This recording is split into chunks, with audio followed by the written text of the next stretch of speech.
Mandy Hofer fusses over the little details, preparing for the next guest at her Airbnb on the Surf Coast. It gives us options to either use this as part of our income in retirement or on-sell it. There are 36,000 properties like this available to holidaymakers in Victoria. From 2025, staying in them will come with a 7.5% tax. I don't expect everybody to think this is, to be supportive of this, but it is a very important step forward. And why is it happening now? Well, because frankly, 10 years ago, we didn't have 36,000 properties unavailable for the medium and long-term lease market. Communities across the country and the world are trying to balance short stay with the need for housing.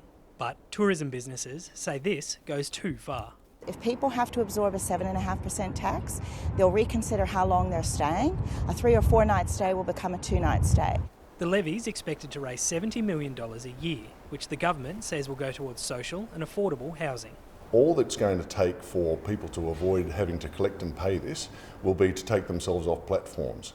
That means that it won't collect any money and the government will have missed an opportunity. We think this should be applied equally across any type of accommodation booking. We think that's fairer. While there is clear opposition to the levy from the tourism and short stay industries, not every Airbnb host agrees. Some, here in the Bellarine, said despite being worried about losing some tourism, they understood the need for more housing.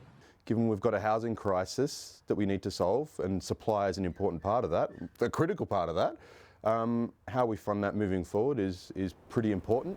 It's a bold step against short stay in Victoria that other states will be watching. Harrison Tippett, ABC News.